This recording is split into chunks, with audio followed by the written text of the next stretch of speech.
आसा खुलुमबाय दुलाराय बाथौ गौथुमनिफ्राय दिनै जोङो प्रेस मिट होनो गोनां जाहैबाय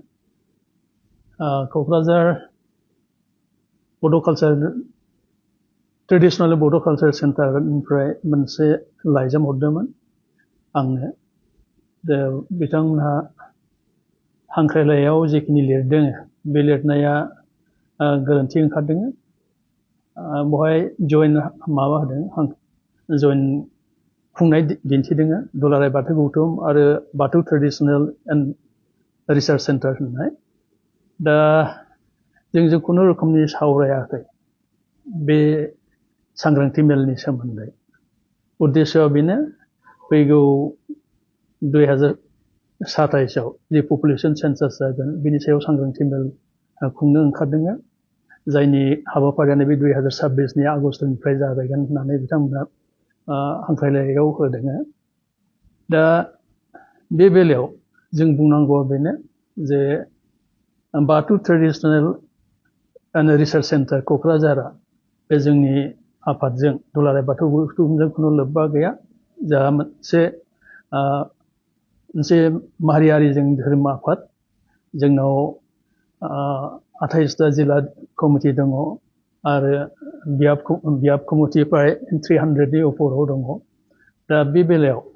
जोङो बे मोनसे फिसा मोनसे रिसार्च सेन्टार बे रिसार्च सेन्टारजों जोंहा डाइरेक्ट खुनु लिंक गैया दा बिथांमोनहा मावनो हागौ बाथौनि रिसार्चनि सायाव खिन्थु आफाद हिसाबै जों बिथांमोननि जि बुंनाय बे मथे थांनो हाया दा बहाय गोनो गोथो जानाया बेनो जे क'क्राझार जिल्ला दुलाराय बाथौ गौथुमनि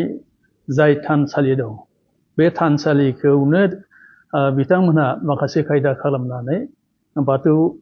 ट्रेडिशनेल एन्ड कालचार सेन्टार खालामनानै लादों बिथांमोनहा गासै रेजिस्ट्रेसनाबो कालचार सेन्टाराव जाहैबाय आरो जेराव थानसालि लुदों बे थानसालिखौ गोदो गोबां खस्थ' खालामनानै हाखौ दखल खालामनानै लादोंमोन आरो दा बे हायाबो कालचार सेन्टारावसो माबा जाहैबाय नामजारि जाहैबाय दा जिल्लानि खुनु माबाया रेकर्डआनो गैया जानानै दङ दा बेबो मोनसे बिथांमोनहा गाज्रि खामानि मावदों दा जिखिनि सेन्सासनि खोथा ओंखारदों सांग्रांथि मेल बे सांग्रांथि मेलाथ' जोङो गोबावसै प्राय 2 बोसोर जों माबाबाय एनुमारेसननि खामानि खालामगासिनो दङ लोगोसे बे एनुमारेसनजों लोगोसे BDISनि मोनसे माबा लादों जोङो NGO जों एग्रिमेन्ट खालामनानै बड' डेमोग्राफिक इनफरमेसन सिस्टेम दा बे फिलआप खालामनो थांनायाव गासैबो इनफरमेसनखौ लानाय जाखायो लोगोसे जिहेतु भारत सरकारनिफ्राय बुंदों जे सेन्सासआ 26 आरो 27 नि गेजेराव जानो थांगासिनो दङ दा बिनि सोमोन्दै जोंहा सांग्रांथि न'खर जागासिनो दङ आरो जोङो सानबावदों जे मुहुर्त टाइम सफैबाय